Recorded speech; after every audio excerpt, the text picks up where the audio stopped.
दोस्तों आज मैं आपके लिए लेकर आया हूँ एक कमाल की किताब The Art of Laziness by Library Mindset. नाम सुनकर शायद आपको लगे कि ये किताब आलस्य को बढ़ावा देती होगी, लेकिन असलियत इससे बिल्कुल अलग है। ये किताब हमें सिखाती है कि कैसे हम अपने आलस्य को समझकर उसे सही दिशा देकर जिंदगी में बड़ी प्रोडक्टिविटी ला सकते हैं।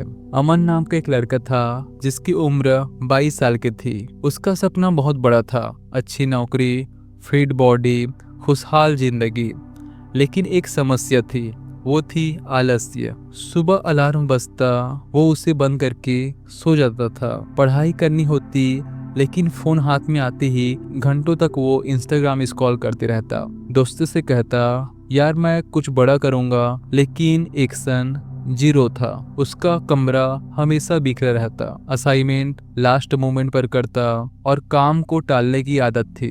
मन में गिल्ट भी होता कि मैं कुछ कर क्यों नहीं पा रहा, लेकिन गिल्ट के बावजूद वो बदल नहीं पाता। एक दिन लाइब्रेरी में उसे एक किताब हाथ लगी। वो किताब थी द आर्ट ऑफ लेजीनेस। अमन ने सोचा, चलिए देखते हैं ये किताब आलस्य को लेकर क्या कहती है। और फिर शुरू हुई उसकी जिंदगी की असली जर्नी। अमन ने किताब पढ़ना चालू किया। किताब का पहला मैसेज था, laziness is not your enemy, it's a signal. Aman को समझ आया कि उसका आलस्य ये नहीं कह रहा कि वो नाकाम है। असल में उसका शरीर और दिमाग बता रहे थे कि वो गलत दिशा में एनर्जी खर्च कर रहा है। जैसे जब उसे पढ़ाई बोरिंग लगती तो वो टालता था, लेकिन जब मोबाइल में गेम खेलना होता था तो वो घंटे घंटे लगे रहता था। मतलब उसमें एनर्जी तो है, पर वो गलत कामों में जा रही है। उसने सोचा, अगर यही एनर्जी मैं अपने गोल्स में डाल दूं तो क्या होगा। दोस्तों सोच कर देखो, क्या आप भी वही काम करने में आलस्य करते हो जहां पर आपका दिल नहीं लगता। अमन ने किताब का दूसरा प्रिंसिपल अपनाया, छोटे स्टेप्स लो, काम अपने आप पूरा हो जाएगा। पहले वो सोचता था, मुझे एक दिन में पूरा सिलेबस खत्म करना है, और रिजल्ट में उसे प्रेशर और आलस्य का सामना करना पड़ता। लेकिन जब उसने नियम बनाया कि सिर्फ 25 मिनट ही पढ़ूंगा, कमाल ये हुआ कि 25 मिनट के बाद उसका मन खुद कहने लगा, थोड़ा और कर ले।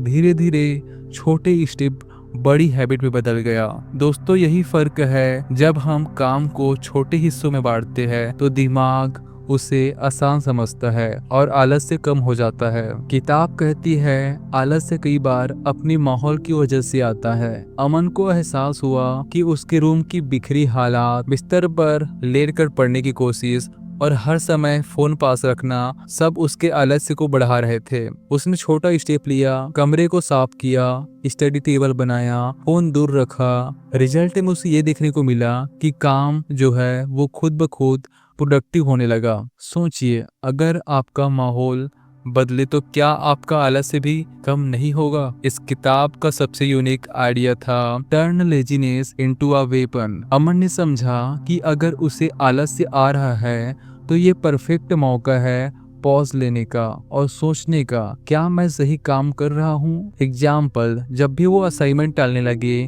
तो वो खुद से पूछता, शायद ये तरीका बोरिंग है, क्या मैं इसे और किसी एंजॉयमेंट तरीके से कर सकता हूँ। धीरे धीरे उसने बोरिंग टास्क को इंटरेस्टिंग मेथड से करना शुरू किया, जैसे पढ़ाई को नोट्स बनाने, चार्ट्स बनाने या दोस्तों को पढ़ाने में बदल दिया। इससे आलस्य जो है वो क्रिएटिविटी में बदल गया।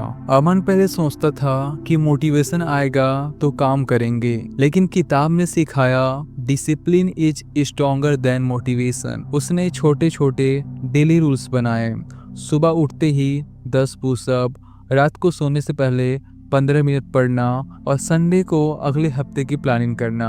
ये रूल्स धीरे धीरे रूटीन बने और रूटीन ने आलस्य को हराना शुरू कर दिया। कहानी के अंत तक अमन ने ये सीखा, आलस्य दुश्मन नहीं, संकेत है। छोटे स्टेप लो और कंसिस्टेंसी बनाओ, अपना माहौल बदलो, डिस्ट्रैक्शन खुद ब खुद हट जाएगा। आलस्य को पॉज की तरह यूज करो, सोचो और तरीका बदलो। मोटिवेशन पर निर्भर मत रहो, डिसिप्लिन पर भरोसा करो। और दोस्तों यही लेसन हमारी भी जिंदगी बदल सकती है। ये थी The Art of Laziness by Library Mindset की समरी। अगर आपको भी लगता है कि आलस्य आपकी जिंदगी रोक रहा है तो याद रखो, आलस्य कोई बीमारी नहीं, बल्कि सही डायरेक्शन की कमी है। बस सही तरीका अपनाओ और वही आलस्य आपकी ताकत बन जाएगा। अगर आपको ये कहानी पसंद आई हो तो इस वीडियो को लाइक जरूर करें और हमारे चैनल द बायोग्राफी शो को सब्सक्राइब करना ना भूलें, ताकि अगली बार जब भी हम ऐसे इंस्पायरिंग कहानियां लाए आप उसे मिस न करें। अभी के लिए धन्यवाद। मिलते हैं हमारे नेक्स्ट वीडियो में।